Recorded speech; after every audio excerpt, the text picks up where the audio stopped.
night. Are you ready? Are you ready for the podcast? Whole lot we gon' broadcast. Dropping gems, these are all facts. Shooting flicks like Men in Black. Are you ready for the podcases? Hitting every spot, Dalmatian. Taking off like a spaceship. Podcast is not basic. Podcast is not basic. Podcast is not basic. Podcast is not basic. Podcast is not basic. Let's go. Podcast is not basic. Oh, yo, what's up, brother? Yo. What's up, man? Yo, welcome to Podcases, episode 20. You know what I'm saying? That's CY, and I'm Skip. Yo, welcome to the Podcast episode 20. Yo, you're tuned into the originators of opinionated-facts. You got your man, yo, believe it or not, you got Fifth, and my guy. What's up, man? What's going on, man? How you doing, brother? Hey, feeling good, man. Feeling good, feeling great. What's up with you?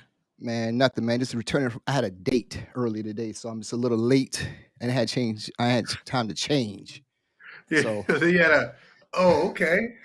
You had a Sunday afternoon date. Tell us. yeah, man, I got gussy. Enlighten us. I got gussy and had a date this afternoon, so I got in a little late. It went well, so things, I'm a little late this afternoon. Things went well, so apologize for the appearance. Where'd y'all go, man? Huh? So where'd y'all go? Man, we just we got a chance to get to know each other, man. Things, see Were how your things- coffee dates or something like that? Yeah, one of them little coffee dates, man. Kind of. Okay. I switched things up a little bit, and it went well. As you can see, I'm a little late, so things did go well.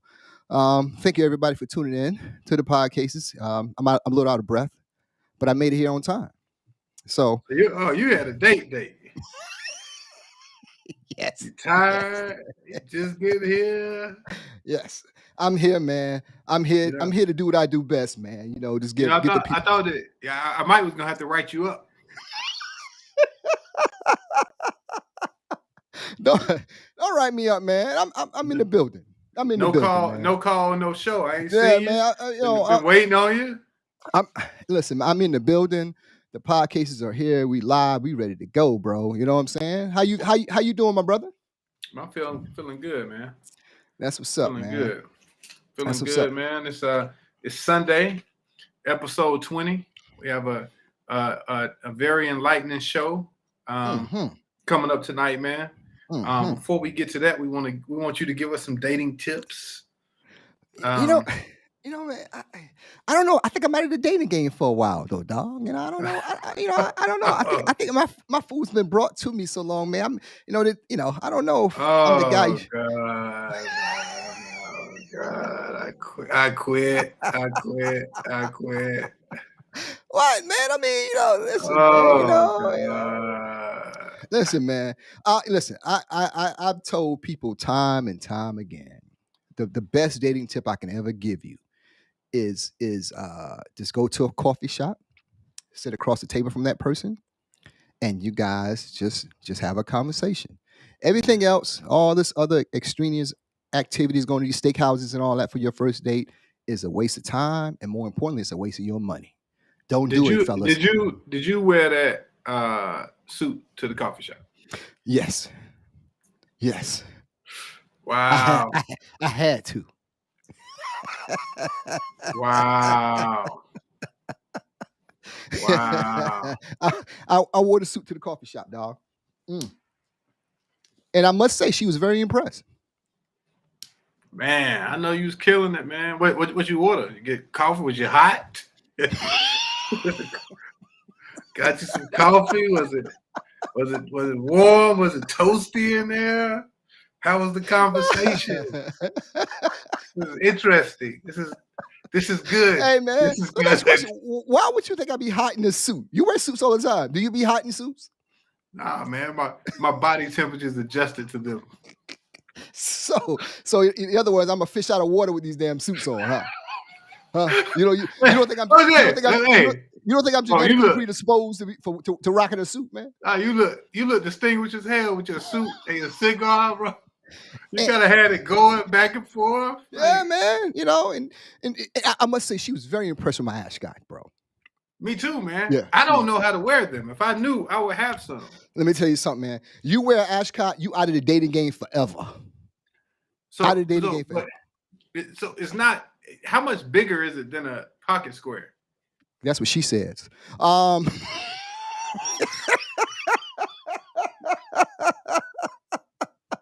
You walked right into that one, man.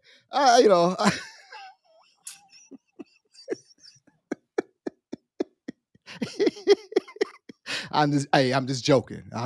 But now, it's a cool little thing, man. I'm not really a one for wearing ties and all that. So I'm like, you know what? I'm gonna rock these ascots for a while, man. So this is my thing now. This is my thing I do when I'm not behind the mic. I'll rock ascots. So that's what I will do from this point on. Just wear ascots. You know what I'm saying? I would show you out of time and everything like that. It's no problem, bro. You think you would wear one? Man, I could see wearing one. If I going to a nice little social gathering, I might throw on an ascot. I might get you to tell me where I can get one after the show or whatnot. Yes, I will show you how to where to get these from. Because you can't get them off the rack, bro. You can't get an ascot off the rack. You got to go. Where you got to go? You got to go to places. You got to go to a place to get them. A place. Your people put that together for you before the date? Hey, my people put this together for me today, man. You know what I'm saying? And so we didn't have time to put it on a T-shirt and things like that. So we had to come out here and just bear it all, baby. Just be who I am. Ascot City. Man. Hey, man, I can't hate. I like it. I like it, bro. You like this, man?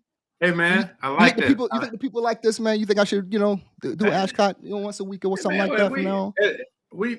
You know what? You know how we do. Once we chop it up and put it on YouTube, we will surely ask the people if they like it. The people talked about my shirt. I got people saying, "Oh, Fifth is gussied up, looking good." Yeah. Hey, I'm a little gussied today. I can say I'm a tad bit gussied, because it was a special occasion, and I was like, you know what? Let me do something a little different, And I must say, the people, I was so gussied. The people at the coffee shop gave my coffee for free. No, they didn't. Yes. When you gusset like that, here's the thing. Yes. If you gusset like that, you shouldn't even put cream in your coffee. You should drink it black. She was pretty creamy. Yes. Man, boy, I never know what I'm gonna get when we log on Sundays, man. Hey, man, listen, bro. You set it up. I'm gonna knock it down, dog. You set it up. I'm knock it down. I know. That's what I've been doing for 20 plus years, dog. That's what you do. You set them up. Fifth, knock them down. I never know what I'm walking into. You know what I'm saying? I gotta say, man, I am absolutely. This is one of my best days I'm having in a long time. I'm feeling great. To hear that, bro. I'm feeling great, man. Got a little energy with me today. I felt, like I said, I rushed in and I had time to take my suit off. I decided to go ahead and rock it today. So, hey, man, ain't nothing wrong with that. The standard has been set. So I hope I didn't throw you off. No. You still on your game over there, bro? Yeah, man. All good. You all good, my dog? All good, man. Hey, man, that's what's up, man. It's episode number 20, man, and you can believe it, man. It's almost the end of September, dog. That's crazy, right? You know what that means? It means homecoming. It's coming up. It's coming. It is in fact coming, bro. Homecoming is coming up, man. It is officially upon us, my friend. We're well inside of a month right now. Am I not mistaken, bro? We're within a month, right? Right at a month. Right at a month, right? Yeah, right at a month. So salute to everybody who's rocking with the cases for number 20. We sincerely appreciate that, man. Like Si alluded to earlier today, this is going to be a special show. Something that we both feel strongly about, and I think a lot of people do feel strongly about what we're going to talk about this evening. It's been a lot talked about that over the past, I guess, 4 years, because people running for office, running for president, and all that stuff like that, and people talk about what they're going to do about it. But it's important that we speak to individuals who's actually have boots on the ground and who's actually enthralling to the fight of it on a day-to-day basis, not just in political seasons, not for running for office, not for any other aspect of it, and say, yo, this is what we do for a living, and this is my life. This is what life is all about. So Right. I think it's important that we shine a light on it and talk about it a little more in detail, and and let people see what's really actually happening out here in the world, not just from a political standpoint, but just for, like I say, people that do it every single day. And Right. it's a disparity in terms of the criminal justice systems and how it adversely affects Black folks or people of color more than anybody else. I'm assuming you Right. would agree. Oh man, definitely. Very, very passionate about this. I'm actually one of the people who do it day to day. Everybody knows I'm a criminal lawyer. I do a lot of direct federal criminal cases, but I do equally as much post conviction relief, which is helping guys who are locked up, helping them see if they're entitled to or can get any relief. The last 3 administrations now, Obama, Trump, and now Biden have all tried to go back and right some of the wrongs for our criminal justice system that we have in America. A lot of people don't know. I teach post conviction relief at Appalachian School of Law. Just Southwestern Virginia. I've been doing that for the last 5 years. It's actually, man, one of the joys of me being an attorney is to teach, people who are going to be an attorney, next couple months, couple years. So it's a great thing to do, man. And my class is always full. I always got to let a few people in. But the thing about it is it's so interesting to see people change from what they thought to when I begin to teach them and show them some things, and you just it's like seeing somebody wake up in the morning, man. You see their eyes open, like, what? They doing that? Is that right? Is that fair? And never fails, man. Every year I have a few students who end up getting into post conviction. They end up getting into post conviction, helping people. Tons of barriers, man, in that field. One of the main ones is you have so many people who've been locked up for a while. The money is low, so that part of the law is not something you can get in for the money, because most people don't have the money. They don't have it. Once they've been locked up 5, 10, 15, 20, 25 years, they don't have the money. They can't call somebody. I mean, everybody's kind of turning back on them, or they spun, they spend what they spun what they were going to spend on this person, and now it's you at the end of the road, and you still need some help. One story I like to tell is back in 2014, I filed a commutation for a guy who was a student at North Carolina Central. He'd been locked up for about 20 years on a first offense drug charge. He had about a 35-year sentence. He had been in for about 20 years. They initially denied it, and shortly after, I got a call from the pardon office, pardon attorney in D.C. And they said, hey, did you file this motion for this commutation for this guy? I said, yeah, I did. And he said, well, we re-looked at it, and President Obama is going to grant it. Oh, wow. Yeah. So, and the crazy thing was they allowed me to call the gentleman. They set it up where he was going to be in his counselor's office, and I could call him and give him the good news. I don't get to give good news that often, but so I called. I think we set up for like 1 o'clock. I called, and he gets on the phone. I said, hey, you know who this is? He's like, nah. And I'm like, it's your lawyer. And he said, oh, what's up? Somebody die? And I said, no, man. I said, nobody died. I said, man, you going home. He literally dropped the phone. That was, I think, that might have been like February. and they were going to commute the sentence in April, so he had to do like another 2 months. Yeah. He had just turned, I think, 50. I think he was about to turn 50. But man, he was a student at Central, man, and just wrong place, wrong time, no violence, no nothing. I mean, I won't say wrong place, wrong time. Hanging with the wrong crowd, Right. whatever. Ended up going to trial, got conviction, man, 35, 40 years for drugs. And this guy got out, man, and it was one of the best days that I had as a criminal defense attorney, was to be able to tell that man, you're going home today. Like it was amazing, man. Yo, man, I salute you on that, brother, because a lot of times you said something that's profound. A lot of people abandon you. The money runs out, and people abandon and things Oh of that yeah, nature. But to continue to do work and work for folks that you truly believe have been wronged and been wrongly convicted of whatever atrocity it was, to continue to fight for that person who has no ammo in them. Because I feel once you're behind bars, and like I said, I don't know for sure, but I feel once you're behind bars, you almost like declawed. You don't have much ammo. You're relying on everybody from outside to just believe in you and just and fight your fight for you. right. And for anybody who's been exonerated and continue to do the work you guys do, and to come out clean on the other side, I mean, that has to have been a feeling like, yo, man, but I salute you guys. And this is kind of what the show is about tonight.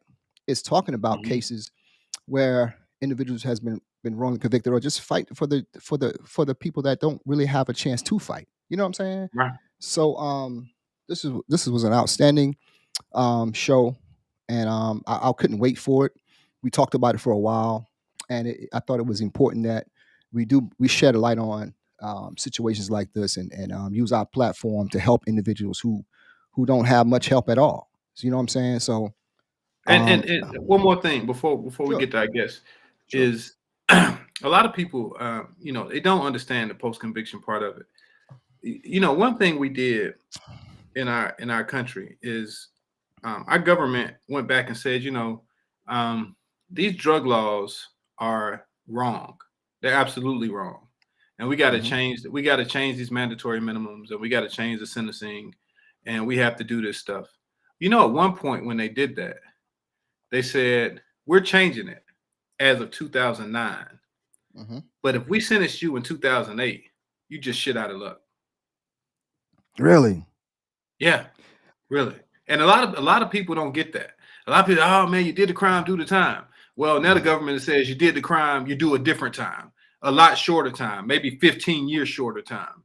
So a lot of people don't understand that, and we had to fight, go through Congress and a lot of legislation to to get this fixed. You know what Right. I'm saying? And finally, when President Trump passed the First Step Act, a lot of this stuff became retroactive, allowing these guys to now reap the benefits of what we said as a country was wrong. You see what I'm Hmm. saying? We Right. said, man, that's wrong. So that's saying if you had, 10 ounces of cocaine in 2007, you got 20 years. If I had 10 ounces of cocaine in 2009, I got 5 years. You see what I'm saying? Right. So a lot of this stuff, man, it was just wrong. And for people like me, it's like every day you just getting your head bashed in because you Hmm. want to help, it's wrong, and you just keep fighting and you keep sending emotions and they keep getting Hmm. denied and you keep getting denied. And that's why our guest is very important, because Absolutely. there are limitations as to what you as an attorney can do versus what other advocates can do. Those people are very, very important, and it's very important, and I'm super excited, to have her. Yeah, I'm with you on that, bro. I second that. And like I said, we thought it was important. And our guest this week, she has been in the fight. She's been in the trenches. She's a lady that has actually done the work, and kind of the work that Sai talks about on a regular basis. Um, Miss Karen Morrison. She is the founder, the president of fighting for your freedom. So I want to bring her on. Miss Carrington, how you doing today? Welcome I'm to the doing podcast. I'm doing fine. Thank you for having me. Problem I is no problem. I'm excited to be joining because I listened to what Chris was saying, and Chris, we can actually continue that conversation because that's right up my alley. Oh yeah, I know it is. I know it is. Yeah. So, Ms. Cass, thank you so much for spending your Sunday afternoon, Sunday evening with the Podcases and trying to chiming in on what we wanted to talk about. So, before we get started and kind of some of the work you have done in the past, tell us a little bit about who you are and your Fighting for Freedom organization. Okay, so as everyone knows, my name is Karen Morrison, and I started fighting for freedom actually last year.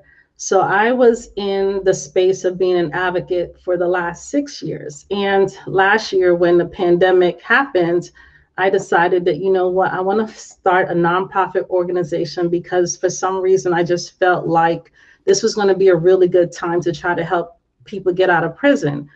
The Federal Bureau of Prisons started making announcements very early by sending a memo out to say that, you know what, try to decarcerate the prison population as soon as possible because the virus was spreading. And the more people that remained in prison, the more people that were going to likely die. So I saw that opening and I said, okay, let's get in these trenches. And like Chris was saying, you know, under President Trump, he signed the First Step Act, which introduced two major clauses that actually helped us. One was compassionate release, that you no longer had to really go through the BOP. You just had to kind of file your request to the warden. But once he was denied, you didn't have to go through the whole lengthy process. And then you can actually go to court, to federal court, to ask for compassionate release. But the second thing that I saw, which was really beneficial for us, was the changes in the youthful offender, that there were some young men that was in prison that was under 21 that was serving life sentences. And so when we saw that clause, we were able to really help with, assisting with pro se motions so that we can actually fight for some young men who had been incarcerated under the age of 21 and that were doing life sentences. So I was really happy when that occurred. And with part of what we do with Fighting for Freedom is not only do we help with assisting with compassionate release, we do federal clemencies, and we also, here in Virginia, we do conditional pardons, which is the same thing as clemency. And again, we saw an opening because our governor also wanted to do things to actually help decarcerate the prison population because, again, you didn't want too many people that would die because of a virus. So we took full advantage of it. I hit the ground running. It was me in the beginning, just by myself. And as I was pushing on social media, telling people, look, I need some help, I need some volunteers, we were able to get some people together to help me to file conditional pardons here in Virginia, and then also to work on some clemencies on the federal level. And let me clear one thing up, Karen. When you say pro se, I want to let the people know. Pro se is when a defendant is filing his own motion, and a lot of times, and Karen, you can attest to this, they're doing it because they don't have the funds to hire a lawyer. So they're at the point where now they have to do it on their own, and it's good if they can receive help. And that's one of the things that and I say sometimes my hands are tied. A lot of times, if you're not going to just take a case straight pro bono, you can't just help somebody. Either you, as a lawyer, either you take it or you don't. And a lot of these cases are kicked out due to procedural technicalities. So if you don't know the time limits, the page limits, what you need to have filed, what you don't need to have filed, your case is kicked out. So pro se motions, although sometimes successful, are very hard, and without the assistance of somebody, would probably be impossible. Yes, that is correct. And you have to remember too, because the person they're in prison, so they're handwriting their pro se motions, and sometimes you can't even read it for legibility. So part of what we do is, and they don't have the research, they can't really look for those cases, even though they may have access to the law library. See, I have a Pacer account, and so I can actually go into Pacer and do searches, or I have different means on the internet to like find cases to actually help support what their arguments are. And I remember the first 3 cases that I assisted with pro se motions. I want to keep it transparent. It was two ladies that were in Texas, and I thought, okay, good, we're going to work this together. They're going to send me what they want to say. We put it together. I send it back to them, to the prison. They sign it, and then they file it. Okay. So once we did that, it was out of Texas. By the time it docketed, like 5 days later, they were denied. And I'm saying, okay, so why are they denied? I mean, these women had health issues. They had great rehabilitation, but this judge was just so adamant on not really wanting to issue compassionate release. So he denied both of them. And so I was like starting to get discouraged. I was like, okay, I'm not good at this. I don't know what to do. I better leave this alone, because then because you're trying to assist people. And then you're thinking that if I'm doing something in the court that's wrong, I may end up tying up the courts for them. Right. And they don't want to hear anything else if we were able to find an attorney. So I kind of just left that alone. And then I got another case, and this young lady was like really sick. And I was saying to myself, okay, Karen, one thing about failure is that if you continue to feel like you're a failure, you're not gonna help. And so I said, okay, I told her the situation. I was like, listen, I just helped two other women. They were denied. I'm not sure. Just, can you really work with me? Tell me everything. I don't want to leave nothing out. And so we actually did that filing. Her name is Miss Yvette Cudd. And so she gave me all the information. This time she sent me certificates and everything else that she was doing. She had already served 20 years on a meth case. And so we put it together. And so the judge considered it. And so he ordered the prosecutor to weigh in. And so when the prosecutor weighed in and they sent the response, it was like this prosecutor came like if it was an attorney that was filing this. He pulled out every stunt, talked about all her records and everything else. And I was like, oh my God, you didn't tell me that you were in prison for something else. What are we supposed to do? And so I have an opportunity to call someone who is like, we call them jailhouse attorneys. And so he gave me some guidance, told me that, they really can't bring up something that she did like 15 years ago. So just say that that's not the argument. She did her time. She's rehabilitated, but she's in prison for something else. And then she had medical issues. So we went back in, we answered the prosecutor. And once we put the motion in, believe it or not, the judge found compassion with her and we won. So that was my very first compassionate release motion that I assisted with. And we won, and she got out like, I think it might have been like 2 months because she had to do the quarantine and a couple different things happened. And so she was released. And the judge gave us some really good language that he used. And so that helped us to be able to continue to use some of the language now, because, he gave us a good opinion. And so then I went on, and I just want to tell you about this really case that I just feel like, I always talk about, because it was really something that was dear to me. I don't know if you guys heard of Wallace Rice. Wallace Rice was on a Frank Lucas indictment, and he had spent a lot of time in prison, and also Guy Fisher. And so Wallace Rice reached out to a gentleman and I by the name of Tommy Walker. And Tommy had earned his own release because he had been given like triple life sentences for drug. And, he was the first one to do the First Step Act and found some loopholes for drug kingpins. And so he got out. So he wanted to come out and start to help. And he said, okay, Karen, like I got the law part, you can write, but can you do the compassionate side? And so I wrote that for the last 38 years, Mr. Rice got up, despite having multiple life sentences, knowing that he was going to die in prison, completely rehabilitated himself. And I talked about all the things that he had done. Then Tommy chimed in with the law part, and then we requested an attorney because we knew that we had a really viable case. But again, you just don't know all the ins and outs. And the judge granted that, assigned an attorney. She did her thing, took it over, and Mr. Rice was released on a compassionate release. Wow. And the thing about these things is when the government comes in and they say, we're going to start compassionate release, there is nothing for us to follow. So you're basically using defendants as guinea pigs because you don't know. You don't know what they're looking for.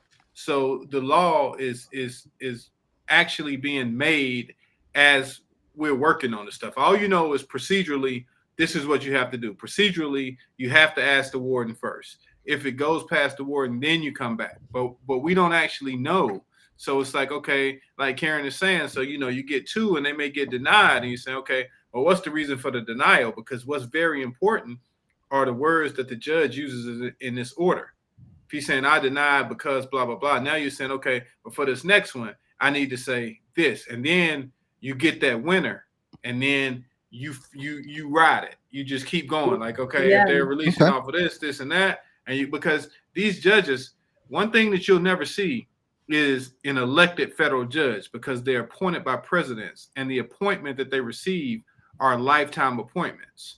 So when you do the work, like when you do the work that I do, the first thing I want to know is how long has he been on the bench? Who appointed him? Is he a Reagan? Is he a Reagan appointee? Is he a Bush 1, Bush 2? Is he a Clinton appointee? Who is it? Because you can kind of figure out just a little bit about him once you figure out who appointed him, because they never have to retire. Well, I got a question, and this is for both of you guys, and just from a layman's perspective, right? Say for instance, someone's been in jail, and they feel that they've been wrongly incarcerated or whatever. What is the first step for an individual who's in jail, or their family? What is one of the first things they do? Do they reach out to an organization or an attorney? What's one of the first things they should do to make sure they're successful? Chris, you want me to take this one? Yeah, go ahead. Okay, so like with us, with the nonprofit organization, they can reach out to us, because what happens is we're on the ground, so we're advocacy. And so me personally, I'll ask them to send me some information about their cases, and I'll read it. I'll even go as far as reading their trial transcripts. And then I can kind of look and see some certain things, because a lot of people don't understand when you are wrongfully convicted, if you have already talked about things that's in the case, you can't bring it back, because it's already been ruled on. So you literally have to see if you can find something new. And so I'll give you an example for a case that I actually advocated for. The gentleman was in prison for malicious wounding, and he said the reason why he did it was because he was in a fight, right? And the person was being watched by the FBI, and so they got into a fight and he attacked them. So he was charged with malicious wounding. And so at the time, the judge says, well, I don't know about whether he's under investigation or not. And so she sentenced him for malicious wounding. So when I did my search again, because I have a PACER account, I was able to find information that he was indicted for, not only indicted, but he was convicted for counterfeit with the FBI. And so we can take that information now and come back to the drawing board with that particular family, and either we can try to see if we can assist them by finding an attorney, or in this particular case, I did a conditional pardon with the new information. And we're not going to go against the judge. All we're saying is that this judge didn't have all the information in front of her when she made the decision to sentence him, because he wasn't indicted at the time, and there was no proof that he was under investigation. But when we pull that information and we see that there was a conviction, so now you can go back to not even to the judge, but to the governor's office and say, here's all the information, and the judge didn't have it when she made her decision, and that's why we're asking for clemency. So to answer your question, they can reach out to organizations. There's a lot of organizations like Fighting for Freedom that will do the legwork, try to see if we can find a pro bono attorney for them, or if there's anything else that we can do to assist them. That's what we really do. Awesome. Awesome. Good information. And that's probably correct, because a lot of times, when people contact us, first of all, everybody's wrongly incarcerated. And whoever you talk to is going to say they're wrongly incarcerated. Oh man, I just blah blah blah. The thing about the law is some stuff you can't bring up. If you've pled guilty, which 97% of federal cases are resolved on a guilty plea, then you've waived most of your rights. You see what I'm saying? So you telling me this, I can't bring it up. You see what I'm saying? Karen may be able to bring it up, but I can't bring it up for fear of filing a frivolous motion and getting sanctioned myself for filing something that I knew I shouldn't file. So everybody's wrong. So you get people who call and say, hey, I want you to look at my case. Well, damn, you got 1,000 docket entries. Where am I? What am I looking for? Because, if you're an attorney and say you've been practicing 8 to 10 years, your billable rate is probably $300 to $400 an hour. Who's going to pay me for this? You know, what am I Right. looking at? What am I looking for? Am I just supposed to go through and find what's wrong, or can you tell me? You see what I'm saying? So Right. you have to. What you got to do is first thing they're gonna know is who's handling the fee on this case, who's paying Right. for it. You know, like, because if you're inside, to you, oh man, we come up with $1,000. All right, that gets you roughly 3 hours of work. What you want me to do after that? Like, you know what I'm Wow. saying? Like, so in 3 hours, Karen, if I'm on Pacer, in 3 hours, you know, I'll go in, I might look at the indictment, I might look at the judgment, I might look at the plea, but there's going to be nothing in any of that stuff that's going to help me with finding out that you have that you've been wrongfully convicted. You know what I'm saying? Right. To do that, I need to come talk to you, right? Right. So Right. That's more normally money. in my situation, the first thing I want to do is go talk to my clients. You see what I'm saying? Because that's the only way I'm gonna find out. And then, you know, the thing about it is, once these guys are inside, nobody knows their case like they do. They know their Right. case backwards, frontwards, upwards, downwards. They know everything about it, but you can't Mhm. really talk about it on the phone. They don't want to talk about it on the phone, so you got to go see them. With COVID, you can't go see them, so you're kind of sitting here and you're guessing, like, damn, well, what I do, and you know, you can say, man, I can help. Say, you know, me, I'm gonna help 3 or 4 people that I don't charge, right? But Mhm. here's the thing: when I put my name on that case, the judge could give a damn if I charge them $100,000 or $0. I'm responsible for everything in that case. Oh wow. If I mess that case up, I'm gonna be sanctioned. I could be disbarred. They Mhm. Right. don't care. You can't say, "Oh, but I did it for free." No, no, no, no, no, no, no, no. I don't So care. so If I I guess in a way, Karen would be their first stop, right? I guess kind of like to just kind of like go through the red tape and just kind of like see what's what, and then I guess she would find an attorney that's willing to do it pro bono. Am I correct? Well, depending on how long you've been in there, because Okay. if it's like a direct appeal and you hadn't been in for a while, then probably yes. I have heard horror stories of people who've been in for a long time, and they give the Hmm. attorney $3,000-4,000, and you know, Hmm. in 2 weeks they get a letter to say, "Hey, sorry, I reviewed your case file. Nothing we can do." That's Oh totally wow. ethical by an attorney, because it's probably taking me 3 or 4 hours. You paid me for 3 or 4 hours, so, and any attorney you get has an hourly rate. They may charge you a flat fee, but they have an hourly rate just in case the case ever gets into what they call fee arbitration.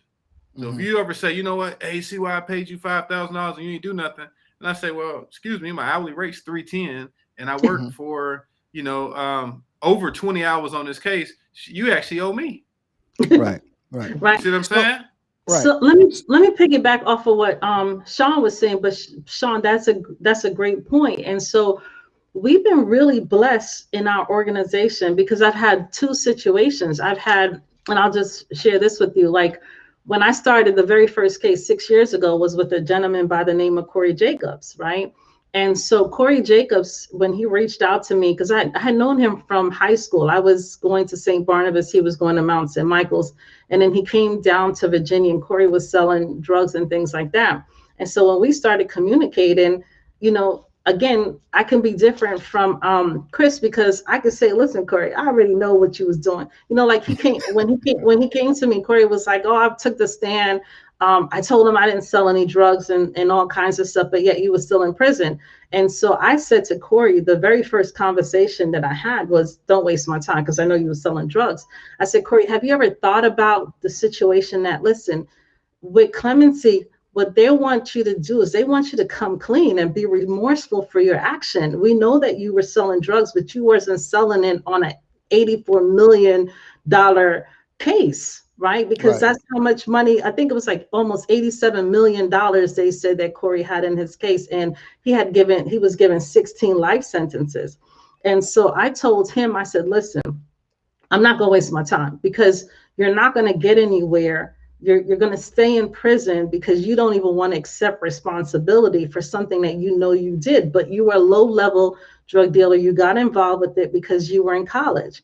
And so Hmm. he took some time. He came back and he talked to me about it. And he asked me, he said, Karen, if I tell the truth, will you stay with me this entire time to fight for my freedom? And at that time I said, yeah, I said, let's do it. And so I shared the story that I had no idea who Corey was. I just knew him from Mount St. Michael's. So 2 years into it, I'm reaching out to all kinds of attorneys. I'm reaching out to law students.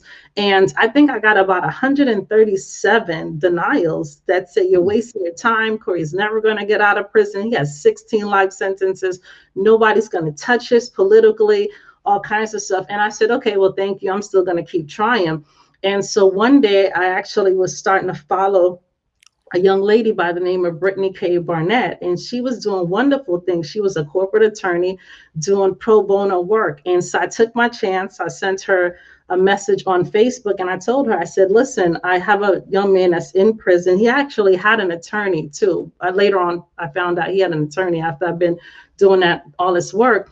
And the attorney now is not filing anything. They paid to do a clemency. And 2 years now into it, he's still stuck. So I asked her, I said, well, can you do a consultation? And she was very honest. She says, no, because he has an attorney. And so I kind of said, listen, this guy is he's going to stay in prison. He's going to die. He has no violence in his case and things like that. And so I was able to talk to Corey and say, listen, Corey, I have a gut feeling that this is the right attorney. So, either you can stick to the attorney that's paid for, and Sean Combs had paid for the attorney. Like I said, I found out 2 years later into it that he had someone to pay for an attorney that didn't do anything. And so Corey made that decision and he fired that attorney, right? This lesson that we were able to receive after we talked to Brittany, I think that was like the fourth time she met with Corey, and then she decided to take his case pro bono. Now, to me, I think that's fantastic. What attorney do you know want to take a pro bono case with 16 life sentences? Not only did she take the case, but she won it. Oh, wow. And he's free. And that's I guess for me, that's one of the most amazing things. I hear stories about this all the time. Like I said, I'm a big YouTube guy, and I see folks that's been exonerated, and I follow Barry Scheck and Peter Neufeld and those guys like that, and some of the work they have done in the past. I follow the Innocent Project, and my thing that I'm always struck by is just the amount of work it takes just to get to a point where someone will listen to them in order to do any kind of work at all. Right. And you have these individuals that are incarcerated already. They're incarcerated, and their only way of communications is how you say is to write this stuff out. And salute to you and everybody else who actually give someone a chance to relation and give them a chance to explain what happened. I know, we talked briefly, about some of the cases that you have done. And if you could, just let's go through a few of your cases that you have done. Let's start with, I think his name was Aditra. Yeah, Deetra Wiley Pate. Yeah, she's a case for me. And so when someone reached out to me about her case, I instantly gravitated to her case because, number one, she's a 56-year-old woman who was a BP in Equifax, had been a law-abiding citizen her entire life, never broke the law for anything, raised her kids, a daughter that's actually in medical school, and then a son that is a senior in college that wants to be an attorney. And Deidre was coming to the end of her career. A friend of hers asked her if she would purchase their medical billing company. And she says, okay, I'll do it. So she purchased the medical billing while she continued to work for Equifax and didn't really know anything about it. She kept the employees. And so unbeknownst to her, the employees were doing some things that were not correct in Medicare, right? And so because of that, she was indicted. And so she's, everyone thinks that the justice system is going to see, they're going to see that she didn't do anything. She had nothing to do with it. They offered her a plea agreement for 18 to 24 months. She told them no, because she knew she was innocent. She went to trial, and Deidre was convicted on her very first offense for 10 years. So she was given 121 months in prison. Now, can you imagine? And, how do you go to prison and you've never even had a ticket, And so this is the hard part. And so what I had to decide to do was, how can we help her? And she had already tried to file the home confinement request, but because she hadn't done 50% of her sentence, she was denied. And so the next logical thing for me was to file her clemency application. And so we did that just on the strength of the fact that, here it is. She had a plea agreement. The prosecutors offer a plea agreement for 18 years to 24 years, and she didn't take it, but she's hit with a trial penalty, and now she has to serve 121 months in prison. So I'm advocating for her, and part of my advocacy work is to reach out to congressional people to tell about the story. We have a couple different options. We can help with home confinement to see if, someone will be sympathetic to her case, because they say 50%, but people have been getting out for 35% and even less. So we're still working home confinement to try to get out on that, clemency, and then also we're thinking about assisting with the compassionate release. Awesome. So Wow. yeah, so Duke is one of my case. Yes. Wow, that's good work. Really, really good work. Yeah. Like I said, I kind of read up on you and seen some of the things that you have done, and and one of the things that Sai said that kind of struck me was just the multitude of the backstory that goes into every case when someone's trying to get someone to listen to them, or just somebody to work on their case. And if you're in jail and things of that nature, could you could you give me like just a brief snippet on just how pro bono works for like attorneys or whatever? Just something, how does that work? Well, some bars have like pro bono centers, and you can reach out and you can work for pro bono center. They may send you a case or two. Okay. The problem sometimes becomes, I'll be honest, if you're a attorney such as me, and you work I'm a solo practitioner. I'm a solo practitioner by choice. I can only take so many pro bono cases, right? Because like we said earlier, you got to spend the same amount of time on a pro bono case that you spend on a paid case. Right. See what I'm saying? So, now a lot of big firms, some of the bigger firms in the country, their attorneys will take a pro bono case. And they also have an advantage that they may have is they'll have resources. See what I'm saying? They may have resources. They say, like for me, if I take a pro bono case in Texas, Karen can tell you don't know what these judges are going to do. Judge may call a hearing for me Thursday. You think I can call down there and say, hey man, I'm taking this shit pro bono. I can't make it. No, sir. I had a case in Southern District of New York not too long ago. And, wasn't supposed to be a lot of work. Oh, I'm going to help this guy out. Wasn't pro bono, but almost. I'm going to help this guy out. I had to go to White Plains, New York 3 times. Wow. You know what I'm saying? Like the judge, some judges, you file a motion or something, they just call for a hearing. This judge, he wanted to see me. I said, man, I must be nice looking. He wants to keep seeing me. He said, oh man, hearing next Wednesday. I told one time, I said, Yana, I'll be finishing court in North Carolina that day. He said, oh, well, here's what I do for you. I push it back to 11 instead of 9. So you have to so you can have the big heart and say, man, I won't do pro bono. Karen to tell you, man, 2 things. Federal defendants know not only their case, they know the law. If they don't know the law, it's somebody in there with them who knows the law. So you can't bullshit them. You can't call them and, oh man, I read this. No, they're gonna tell you, wait, this case just came out last week.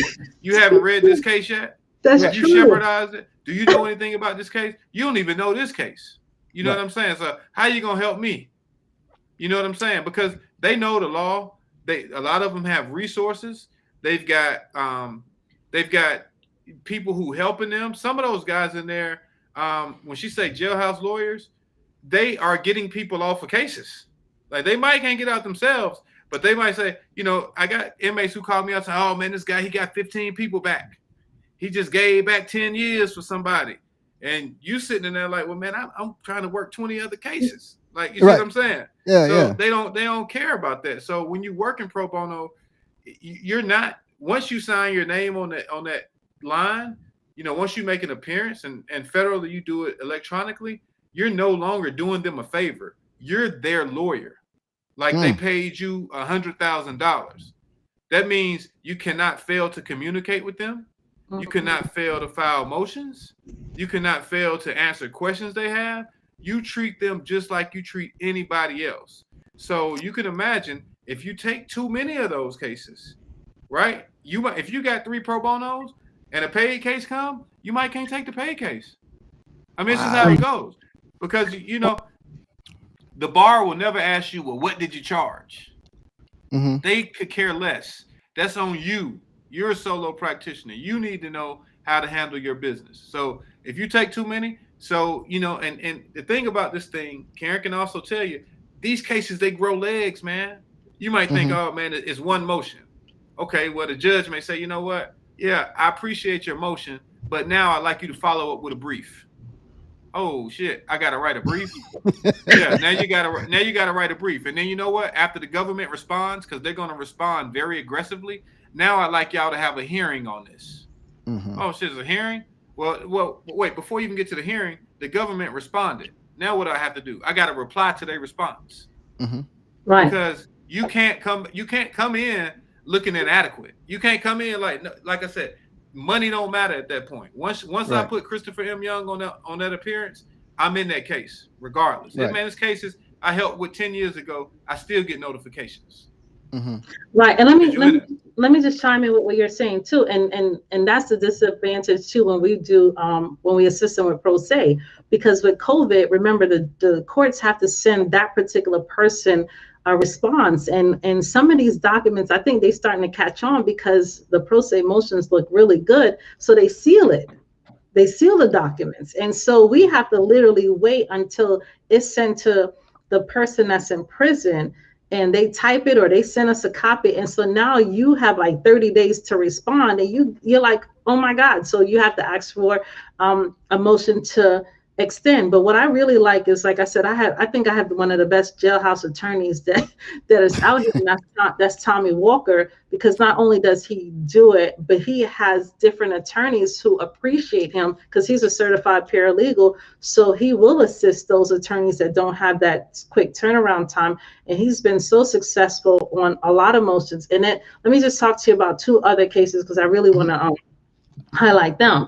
And so I have a gentleman by the name of Anthony Viola, and to me this one breaks my heart. When this case came to me, you have a gentleman that's 77 years old, probably now 78, right? Because I've been doing this almost for like a year, and they have been filing motions. The son and the family has been spending hundreds of thousands of dollars over the 30-something years that the father has been in prison. And no matter how many times they file a motion, either the judge denies it or he's like waiting. So like right now, they have a compassionate release in prison. And if you have a judge, and this guy is 77 with all these medical conditions, his wife has medical conditions, and it's a marijuana case. He has a little bit of cocaine, but the majority is a marijuana case. What are you still doing keeping an older person in prison over 30 years? Like, he's done his time.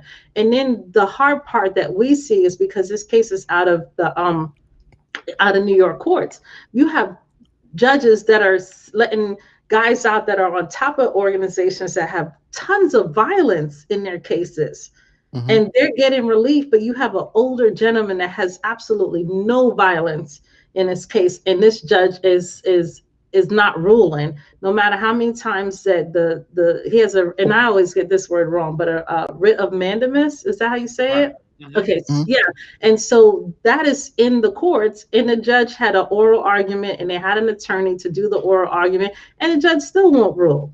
So now what we have to do is we have to do a clemency application, and then we put ourselves in a double-edged sword, because if we do a clemency and they find out that he has a motion that's pending in court, they can deny the clemency because they're saying, well, he still has a motion in court.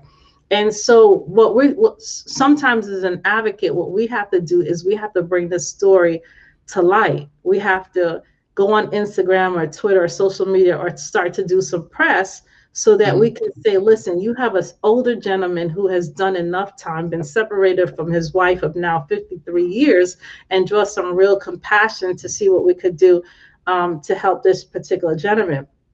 And then Karen, I have yes.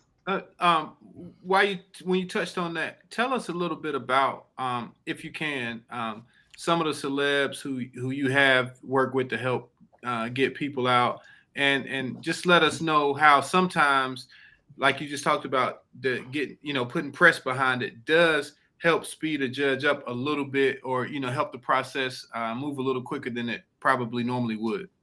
Yeah, we are so thankful for some of the celebrities that actually take some of the cases and they elevate them, and just simply by retweeting or even doing PSAs and talking about cases.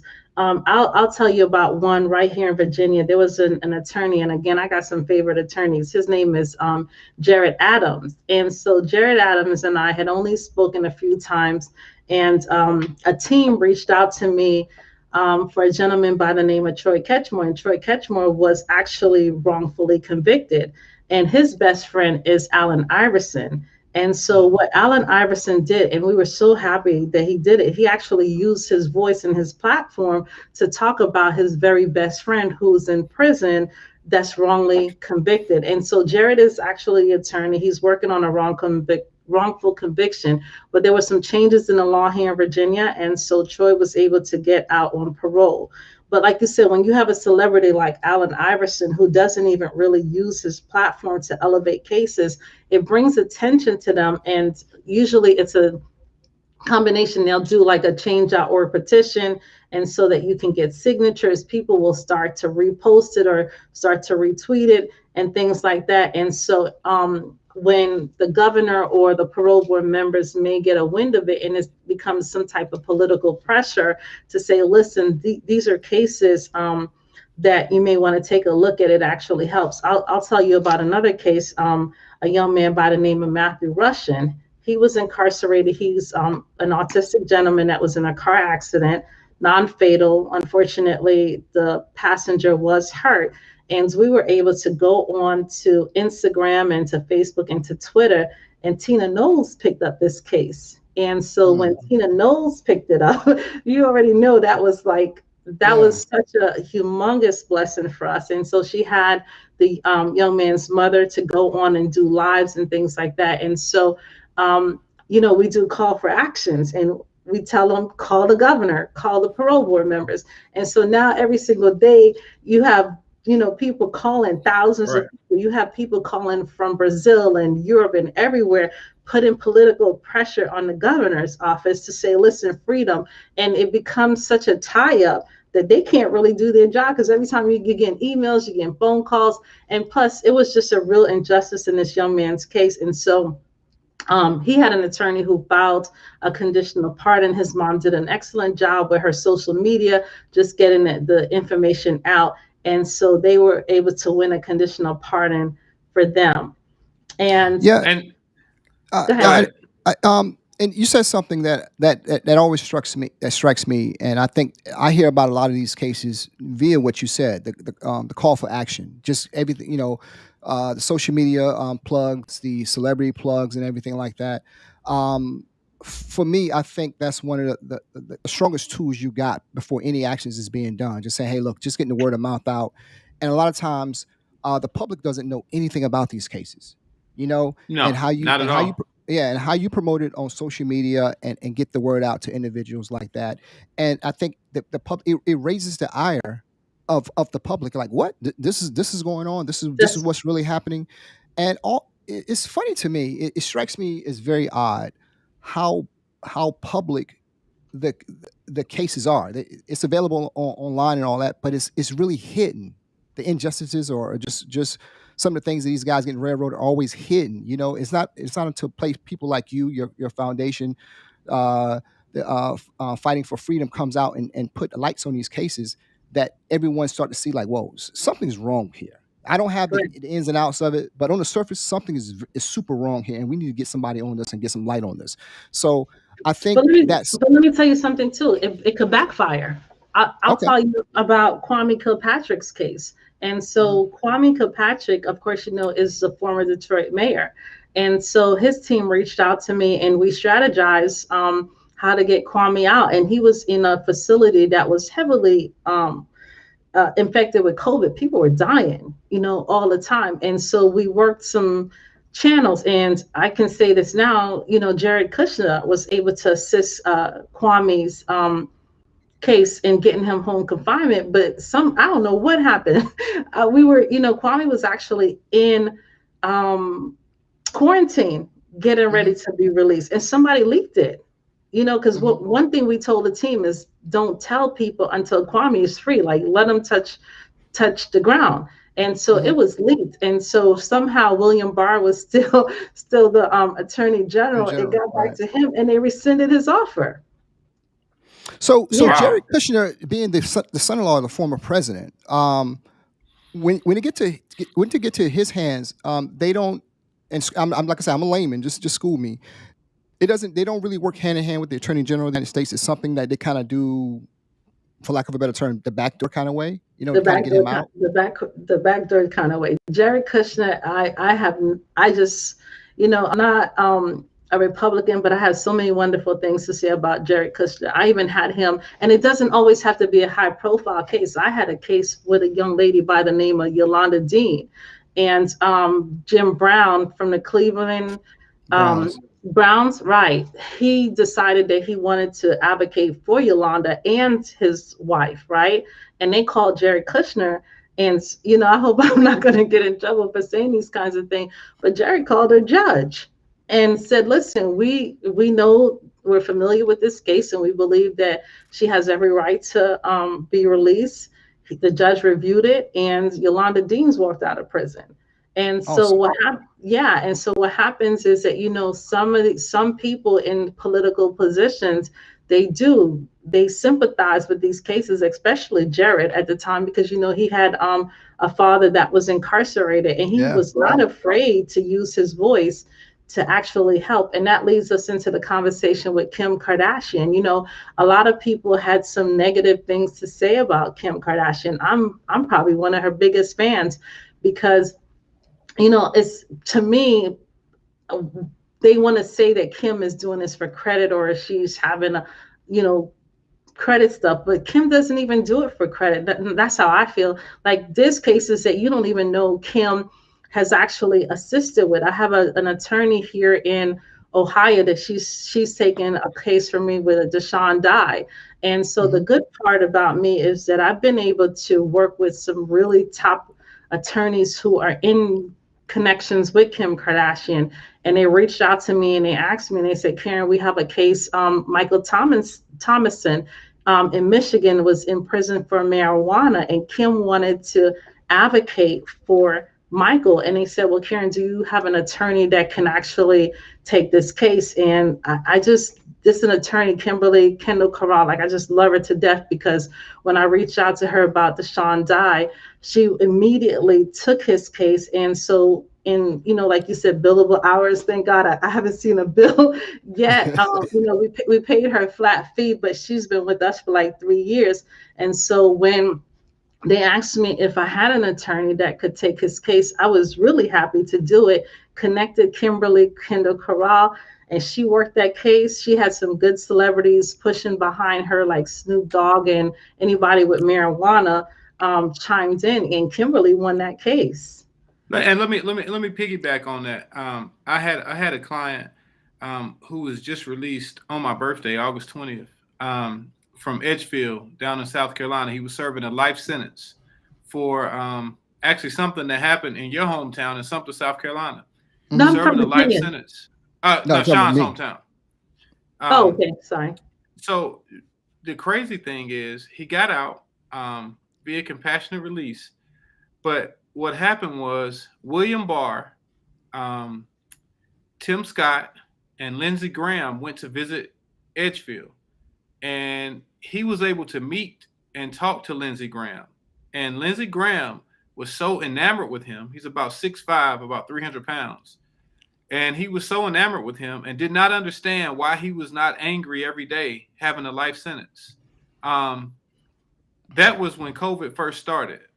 Within 8 months, he was released from prison off of a life sentence. So the first thing he says is, thank God for Lindsey Graham.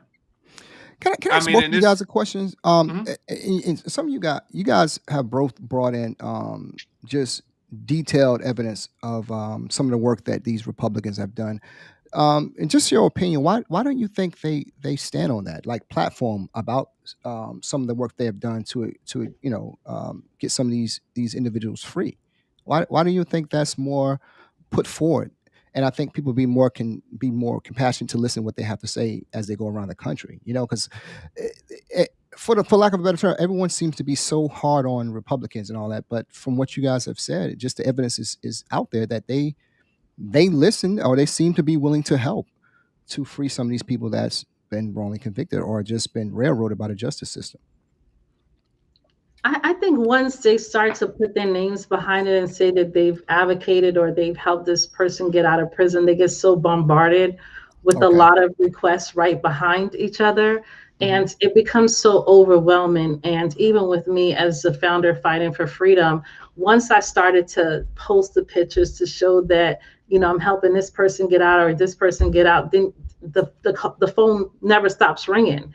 I'm getting letters from everywhere. We're getting emails from all kinds of loved ones, and it becomes overwhelming. And so a lot of these political people, they want to do it, but they don't really want the credit or the validation.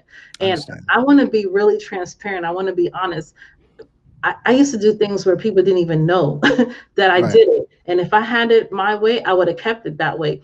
It's just because I started this nonprofit organization. And in order for us to do what we need to do, my board says, Karen, you're the face of this. You're going to have to start showing pictures and showing your work. And then once I started showing it and the successes that we were having, I became overwhelmed because I also have a heart. And it's so hard when you have a mom that's calling you and say, listen, my son's been in prison 25 years, 30 years.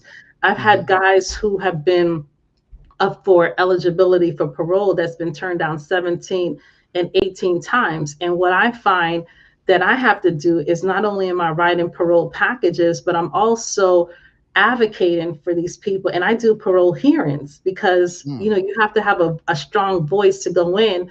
Like, when I hear the families, because I do sessions and I listen to them, there's no substance to it. They're only saying, I want my loved one to come out of prison because I miss my husband or I miss my son. The parole board members don't want to hear that. He's just another family member. So what we have to do is we have to tell them, what is it that your son wants to do when he comes out? We have people that are dying for gun violence. Maybe he should aspire to help, prevent gun violence or some type of thing. It has to be something so meaningful, or if they want to use their platform to advocate for other people. We just assisted a woman who was sentenced to, again, Medicaid fraud. She spent 7 years in prison. She's done, her sentence was 35 years. And my first phone call was, okay, so what are you going to do now that you're out? Because, if we're going to continue to file your clemency, I'm pretty sure that experience had to change your life.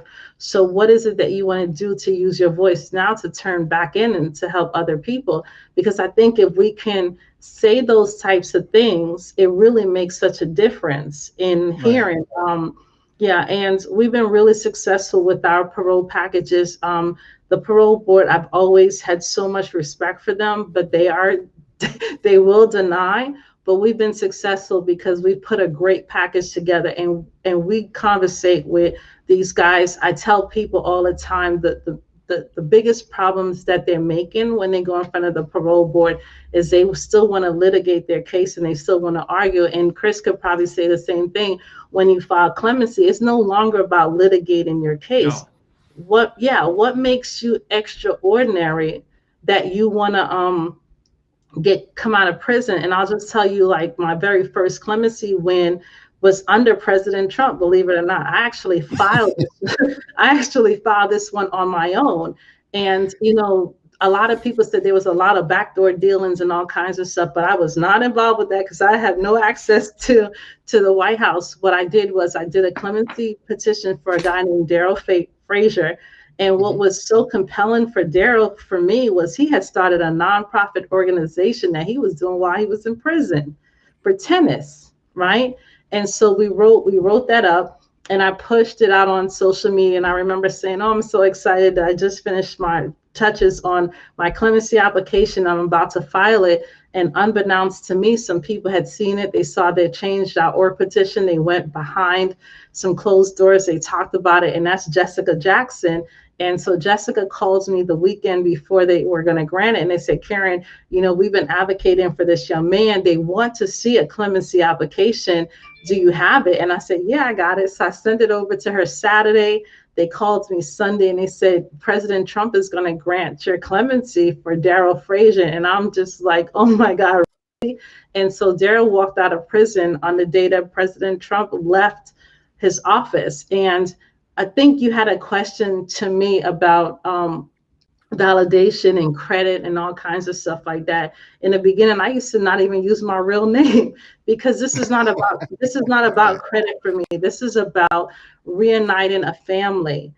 When you see like a Troy Ketchmore went to his homecoming and his mom and his sisters are just loving on them. That's what this is about to me. This is about reuniting families that come home. Some of these cases are heartbreaking for me because there's two that I just don't even talk to them. Whatever reasons that they have, they came up with some, I call it some BS reasons.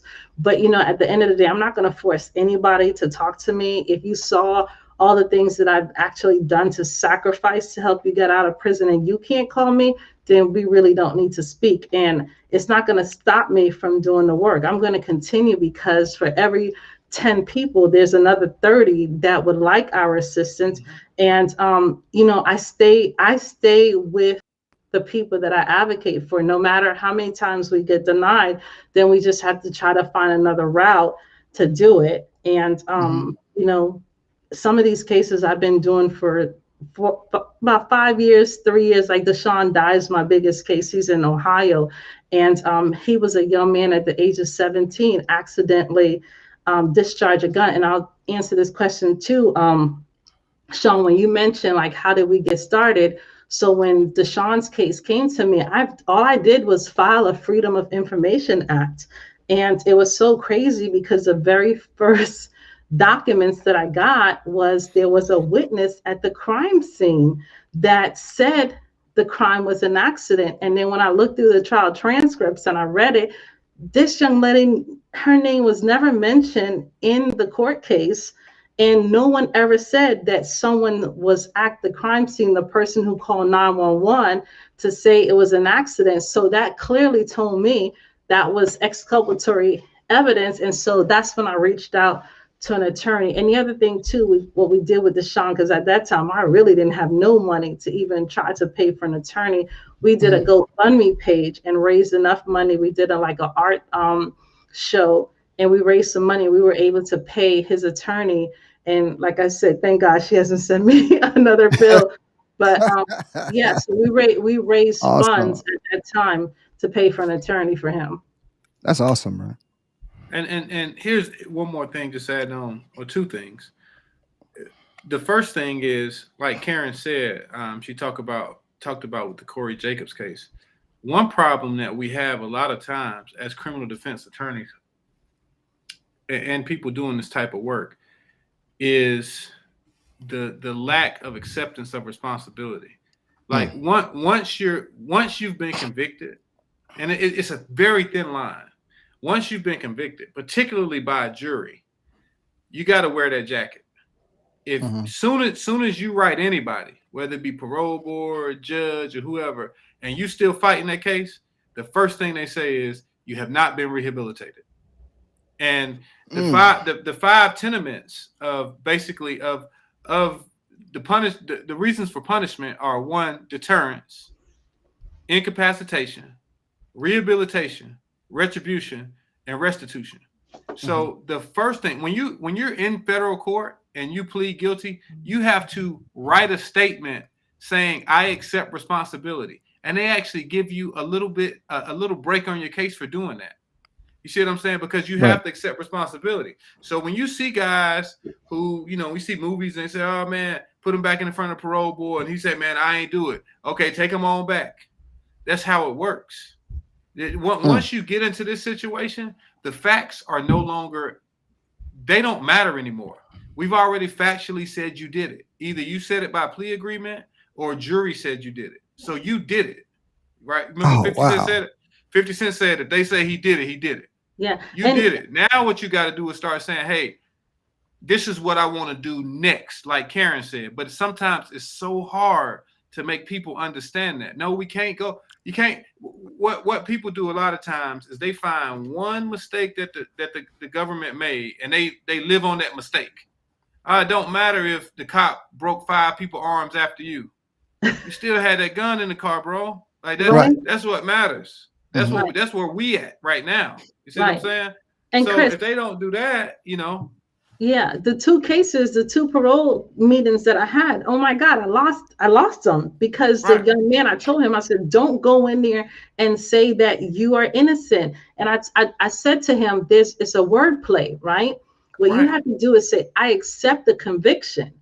And this is who I am, especially because he's had a great rehabilitation. And then when I did the parole hearing for him, the family went in and said he was innocent. And so when the parole board member asked me, right, so I had to say, I'm not a legal attorney. I'm not here to litigate this case. What I am here to say is that after talking to him, if it wasn't this case, he was going to go to prison because the things that he was doing anyway was going to land him in prison. And so he accepts responsibility for he accepts a conviction, right?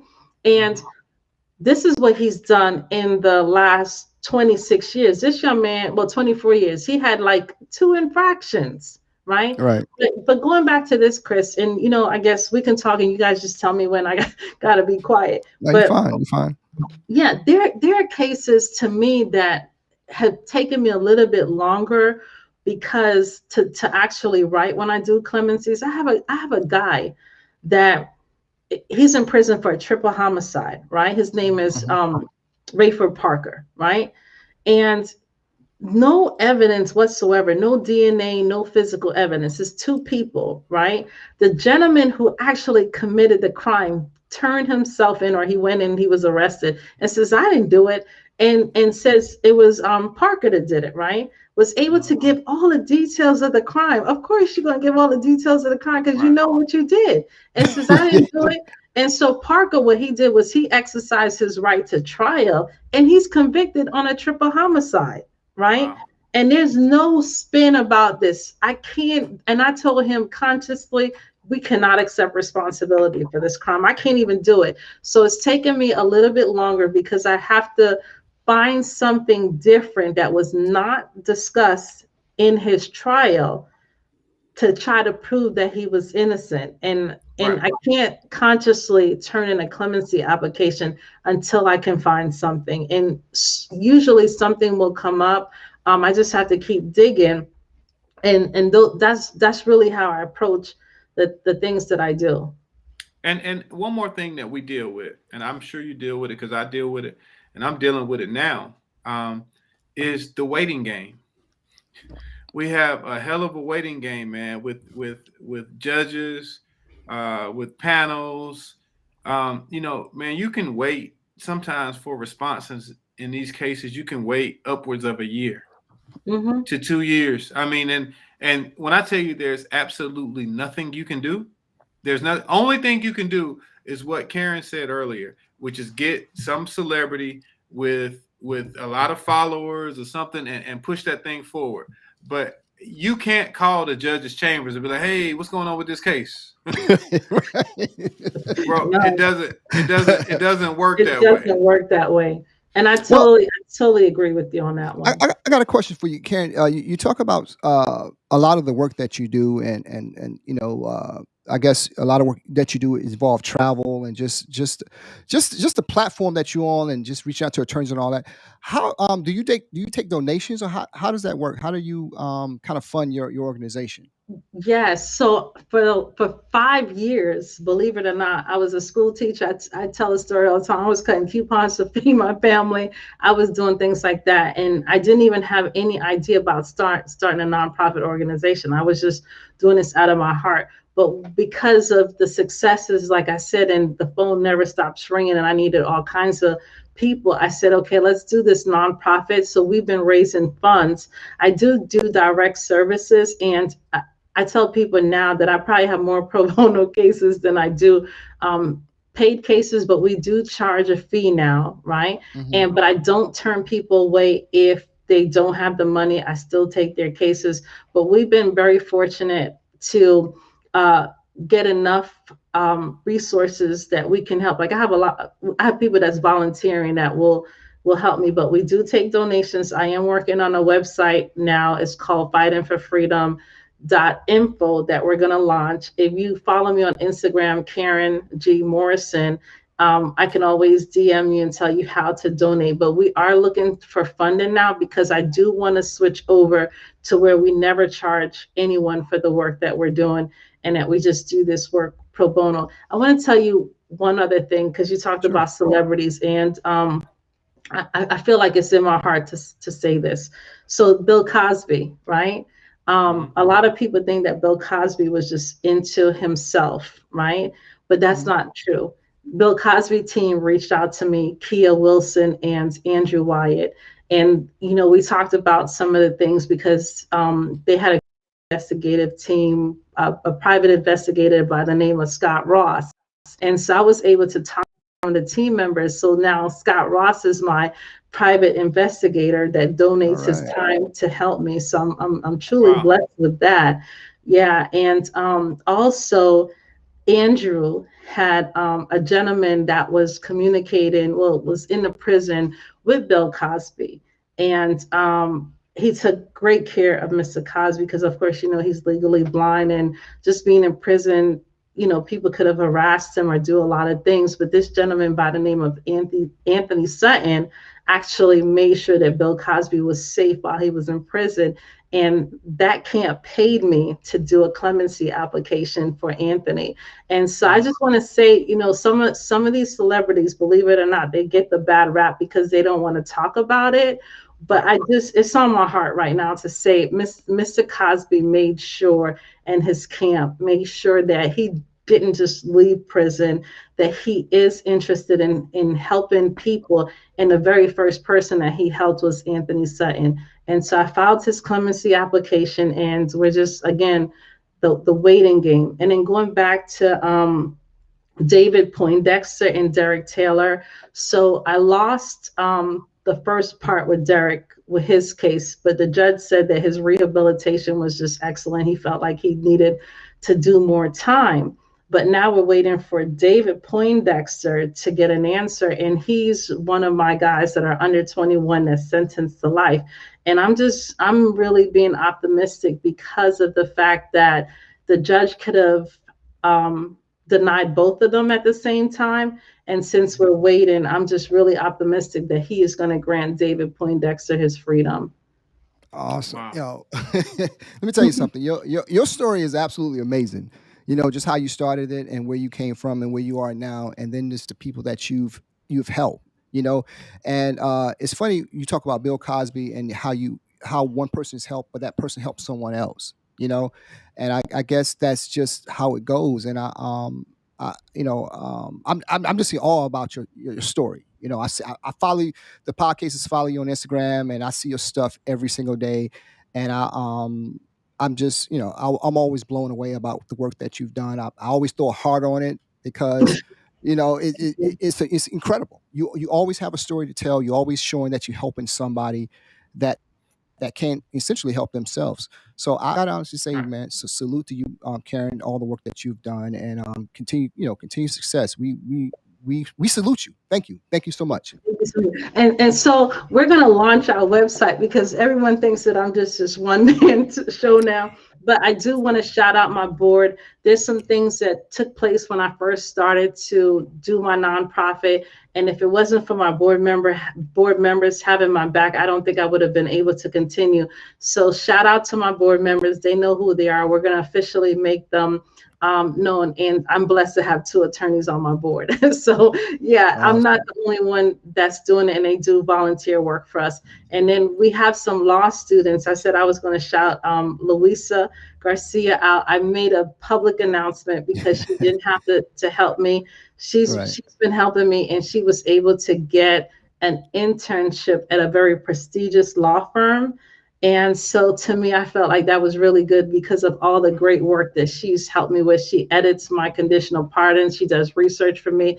And so for her to be in New York and now going to do an internship, I'm so excited about that. And I have two other young people, Wumi and Charlie. They like to stay behind the scenes, and sometimes I have to protect them as a founder too, because I just never want anything to come publicly that could, hurt their careers. But I do have some great young people that volunteer for me. And I, again, thank my board, my son, Malik Morrison. I had to shout him out this weekend. I was overwhelmed with a lot of work. He says, Mom, what can I do to help you? And he writes exactly like me. And so we were able to knock out 4 pardons just this weekend. So I'm truly blessed with everyone that has now come to assist me so that I don't have to do this alone.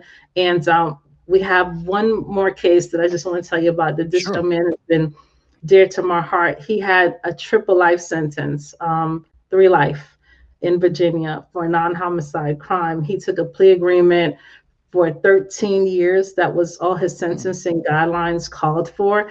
And so right now we were able to, I got him to the under review where the investigator came to the prison, but the NAACP was able to see me pushing on social media. We talked and they got me an attorney at the very last minute that came in, read his case pro bono work, and saw some constitutional violations for his case, put that in.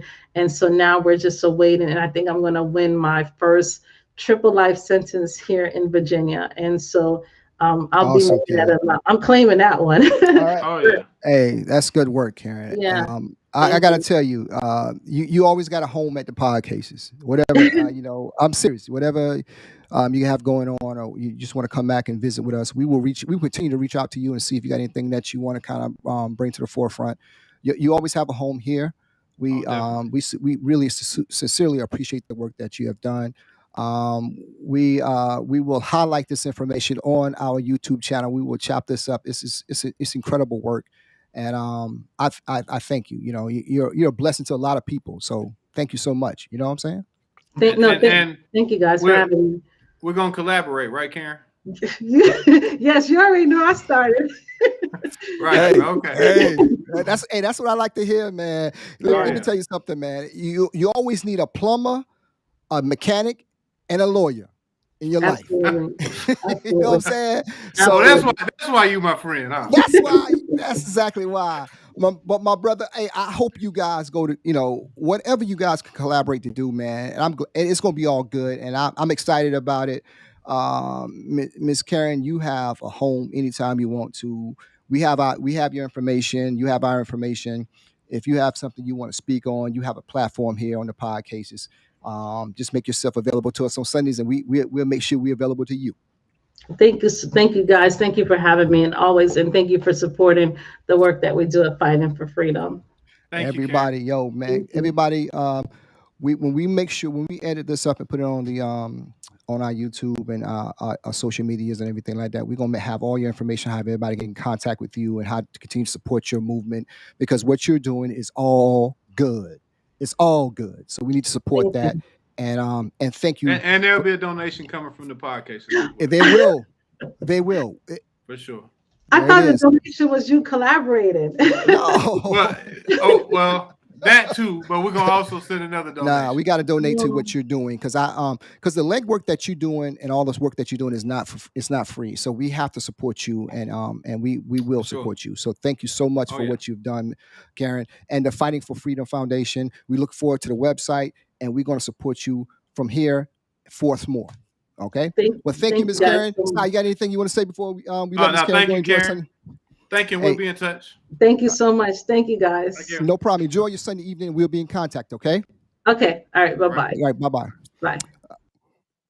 Oh, man. Yo, wasn't that awesome, bro, brother? Oh, man, that was good. That was good for the soul.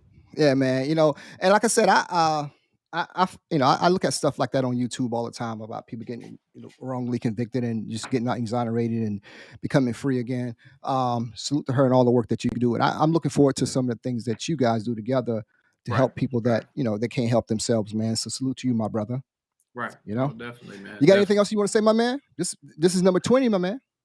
Hey man, it's 20. We are almost rolling, man. 20 episodes, man. 20 Sundays of seeing you, bro. Hey man, 20 Sundays of seeing me, man. And it's good seeing you. It's good seeing everybody who rock with the cases each and every week, and even watch the playback on YouTube and Spotify. And just continue to support us, man. We sincerely appreciate everybody who fucks with us. I can't say that enough, man. I really can't. Definitely. You know what I'm saying? Bro. So for me, my ascot, and Sai, and the Podcast Nation, thank you for everybody who rock with the cases. Episode 20, criminal justice reform. We hope that we touched somebody. Hope that we gave somebody some information to help somebody who can't help themselves. Yo, thank you for rocking with the cases, my man. Yo, Sai, anything we're gonna say before we let the great people go this evening? Nah, man, everybody have a great week, man. All right, my brother. Hey, we'll see y'all guys next time. Thanks for rocking with the cases, man. Salute. Peace.